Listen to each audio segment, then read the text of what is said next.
Breaking news చూస్తున్నాం. దేశంలో సంచలన నిర్ణయాలు తీసుకుంటున్నారు. ప్రధాని మోదీ కాన్వాయ్ భారీగా కుదించారు. 2 వాహనాలే వాడుతున్నారు మోదీ. ఇక మోదీ బాటలోనే తెలుగు రాష్ట్రాల సీఎంలు కూడా వెళ్తున్నారు. కాన్వాయ్ ని 4 వాహనాలకు తగ్గించుకున్నారు CM Chandrababu and deputy CM Pawan Kalyan. ఇక భద్రతా సిబ్బందికి స్పెషల్ బస్ ని ఏర్పాటు చేశారు చంద్రబాబు కాన్వాయ్లో. ఇక తన కాన్వాయ్ కూడా తగ్గించాలని సీఎం రేవంత్ రెడ్డి అధికారులను సూచించినట్టు తెలుస్తోంది. 4 లేదా 5 వాహనాలకే తన కాన్వాయ్ని కూడా పరిమితం చేసుకునే అవకాశం ఉంది ముఖ్యమంత్రి రేవంత్ రెడ్డి. దేశంలో అసలు ఏం జరుగుతోంది? ఫ్యూయల్ క్రైసిస్ భారీగా పెరగబోతోందా? అంటే ముఖ్యమంత్రులు, ప్రధానులు, డిప్యూటీ ముఖ్యమంత్రులు, మంత్రులు అందరూ తమ కాన్వాయ్ని తగ్గించుకుంటున్నారు, వాహనాలని తగ్గించుకుంటున్నారంటే ఏకంగా మోదీ ఏమన్నా మాట్లాడుకొచ్చారు. బిఫోర్ అండ్ ఆఫ్టర్ విజువల్స్ మనం చూస్తున్నాం. బిఫోర్ విజువల్ చూడండి, చంద్రబాబు కాన్వాయ్లో ఎన్ని వాహనాలు ఉండేవనేది. సో బిఫోర్ విజువల్ చూస్తూ ఉంటే అది మోదీకి సంబంధించినటువంటి వాహనాల సంబంధించి విజువల్ అది. సో ఒకప్పుడు ఆయన వాహనాలు 40-50 వాహనాలు ఉండేవి. ఆయన కాన్వాయ్లో 40 నుంచి 50 వెహికల్స్ ఉండేవి. ఇప్పుడు కేవలం 2 అంటే 2. ముందొక వెహికల్ వెళ్తోంది, వెనకాల ఇంకో వెహికల్ వస్తుంది. 2 వాహనాల్లోనే ఆయన బయటికి వెళ్తూ ఉన్నారు. అయితే చాలా భారీ స్థాయిలోనే వాహనాల్ని తగ్గించుకున్నారు ఆయన. సో ఇవన్నీ కూడా క్రైసిస్, ఫ్యూయల్ క్రైసిస్ రాబోతోందా? దానికి సంకేతాలేనా? డైరెక్ట్గా బంగారం కొనొద్దంటున్నారు, ట్రావెల్స్ బంద్ చేయాలంటున్నారు. అబ్రాడ్కి లేకపోతే ఇతరత్ర టూర్స్ అండ్ ట్రావెల్స్ బంద్ చేయాలంటున్నారు. కంట్రోల్డ్గా మీరు డబ్బులు వాడుకోవాలంటున్నారు. ఆ తర్వాత వాహనాల్ని కూడా తగ్గించుకోవాలనుకుంటున్నారు. పెట్రోల్, డీజిల్ వాహనాల్ని కూడా మీరు వినియోగాన్ని తగ్గించుకోవాలని చెప్తున్నారు. ఇదంతా కూడా త్వరలో భారతదేశంలో ఎదురు కాబోయే క్రైసిసేనా? భారతదేశంలో ఫ్యూయల్ క్రైసిస్ రాబోతోందా? భారతదేశంలో ఇంకోవైపు పెట్రోల్, డీజిల్ ధరలు అమాంతంగా మరొక 1-2 రోజుల్లో ఆకాశాన్ని తాకే అవకాశం ఉంది. 5 నుంచి 10 రూపాయల వరకు పెరిగే అవకాశం కూడా కనబడుతోంది. వాటన్నిటికీ సంకేతాలు ఇప్పుడు మనకు చాలా క్లియర్గా వాళ్ళ కాన్వాయ్ని తగ్గించుకోవడం, వాళ్ళకి సంబంధించినటువంటి వాహనాలని తగ్గించుకునేటువంటి అంశాలను మనం చూడొచ్చు. ఒకసారి మోదీ హైదరాబాద్ వేదికగా సభలోనే మాట్లాడుకొచ్చారు. ఈ కాన్వాయ్ని తగ్గించుకోవాలి, బంగారం కొనొద్దు, డబ్బులు పొదుపు చేసుకోవాలనేది. ఒకసారి నేను ఏం మాట్లాడారో చూద్దాం. साथियों, आज जो संकट है उसमें हमें विदेशी मुद्रा बचाने पर भी बहुत जोर देना होगा, क्योंकि दुनिया में पेट्रोल, डीजल इतना ज्यादा महंगा हो गया है, पहले से कई गुना ज्यादा कीमतें बढ़ गई है.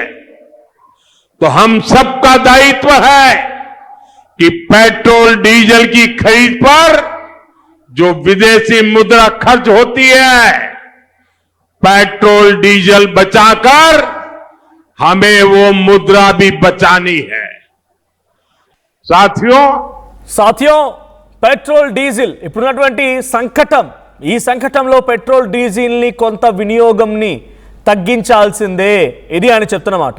అయితే ఇప్పుడు ఇవన్నీ కూడా సంకేతాలు. సో మొన్నే 5 రాష్ట్రాల ఎన్నికలు అయిపోయాయి. అందరం ఊహించినట్టుగానే పెట్రోల్, డీజిల్ ధరలు పెరగబోతున్నాయి. ఇట్స్ ఫర్ షూర్ పెరుగుతాయి.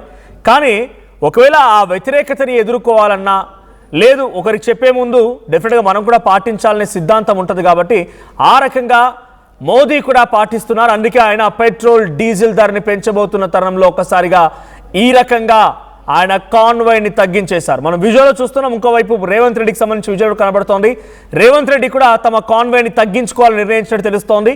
4 వాహనాలకే పరిమితం చేయాలనుకుంటున్నారు. అటు ఇప్పటికే ఏపీ సీఎం చంద్రబాబు కూడా తన వాహనాల్ని, కాన్వాయ్ని 4 వరకే పరిమితం చేసుకున్నారు. డిప్యూటీ సీఎం కూడా 4 వాహనాలనే వాడుతున్నారు. మరికొంతమంది మంత్రులు కూడా ఇప్పటికే తగ్గించుకున్నట్టు తెలుస్తోంది. ఏదేం జరిగినా ఈ స్థాయిలో క్రైసిస్ వస్తుందా అనే అనుమానాలు రావడానికి ప్రధాన కారణం వాళ్ళ కాన్వాయ్ని తగ్గించుకోవడం, వాళ్ళ యొక్క వాహనాన్ని, కాన్వాయ్ సంఖ్యను తగ్గించుకోవడంతో ఇది డెఫినెట్గా కన్ఫర్మ్ అయినట్టుగా అంతా భావిస్తున్నారు. సో ఒకసారి మా ప్రతినిధి కృష్ణమోహన్ సిద్ధంగా ఉన్నారు. కృష్ణమోహన్, ప్రధాని, ముఖ్యమంత్రులు, మంత్రులు అంతా తమ కాన్వాయ్లోని వెహికల్స్ తగ్గించుకుంటున్నారు. ఇది ముమ్మాటికి క్రైసిస్ ఉందనేటువంటి సంకేతం ఇస్తోంది. దీంతో పాటుగా పెట్రోల్, డీజిల్ ధరలు పెరగబోతున్నాయి రకం కూడా అర్థమవుతోంది. ఏంటి ఈ తగ్గించుకోవడం అనేది? చాలామంది అఫ్కోర్స్ అటు ప్రతిపక్షమైనటువంటి కాంగ్రెస్ కానీ ఇతరత్ర పార్టీ కూడా ఇదంతా ఒక పిఆర్ స్టంట్ అని చెప్తూ ఉంటాయి. సో ఇది పిఆర్ స్టంటా, నిజంగానే క్రైసిస్ ఉందా? మరి ప్రధానమంత్రి, ముఖ్యమంత్రులకే అందుబాటులో ఉన్నటువంటి ఫ్యూయల్ సామాన్య ప్రజలకు ఎలా అందుబాటులోకి వస్తుంది? ఈ క్రైసిస్ ఎలా ఓవర్కమ్ చేయబోతోంది? డెఫినెట్ గా ఇది ఒక పెద్ద క్రైసిస్ లాగే కనపడుతుంది. రాబోయే రోజుల్లో భారతదేశంలో ఒక ఎకానమికల్ గా కావచ్చు, లేకపోతే ఈ డీజిల్ పెట్రోల్ ధరకు సంబంధించిన ఆహారం కావచ్చు, నిన్న ఆ బంగారానికి సంబంధించిన జిఎస్టీ పెంచడం కావచ్చు, ప్రధాని స్వయంగా చెప్పడం బంగారం కొనొద్దని చెప్పడం, తర్వాత తన కాన్వాయ్ని ఓన్లీ 4 వాహనాలకి తగ్గించుకోవడం, తర్వాత దాన్ని ఫాలో అవుతూ ముఖ్యమంత్రులు, మంత్రులు అందరూ కూడా కాన్వాయ్ని తగ్గించుకోవడం, పెట్రోల్ ఇవన్నీ అంటే కొంత 50 రోజులు చాలా బ్యాడ్ గా ఉండబోతున్నాయనే ఒక ఇండికేషన్ ని ప్రధానమంత్రితో సహా అందరూ ఇవ్వబోతున్నారు. అది చాలా కీలకమైన అంశంగా మారబోతుంది.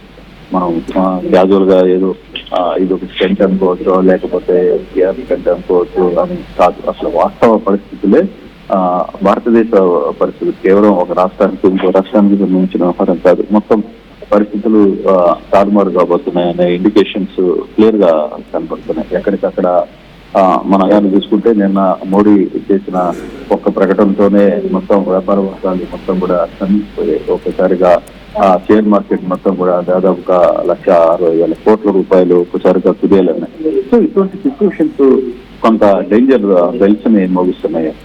మనం వాస్తవంగా ఈ ఆహారాన్ని కొంత సీరియస్ గా పరిస్థితిని ముందుగానే అర్థం చేసుకోగలగాలి. ముందుగా అర్థం చేసుకుంటున్నారు కాబట్టి ప్రస్తుతం దిశగా చర్యలు చేపట్టాలనేది ప్రధానమంత్రి మోడీ కార్యరూపణ. అందుకే కొంత సీరియస్ గా ఆయన ఏ ఆహారాన్ని అంత ఓపెన్ గా భయపెట్టే పని చేయడు. ఆయన అప్పటికప్పుడు స్ట్రాటజిక్ గా సాయంత్రానికి అప్పటికి ఒక డెసిషన్ ఇస్తే మొత్తం రోజుకి అది ఫాలో అయిపోయే విధంగా అనుసరిస్తున్నారు. అందుకే ఎటువంటి విపత్తు లేదా ఎటువంటి క్రైసిస్ లాంటివి వచ్చినప్పుడు ప్రధానులు, ముఖ్యమంత్రి ధైర్యంగా ఉండమని ధైర్యాన్ని చెప్తూ ఉంటారు, పబ్లిక్ లో ఒక మోటివేషన్ క్రియేట్ చేస్తూ ఉంటారు.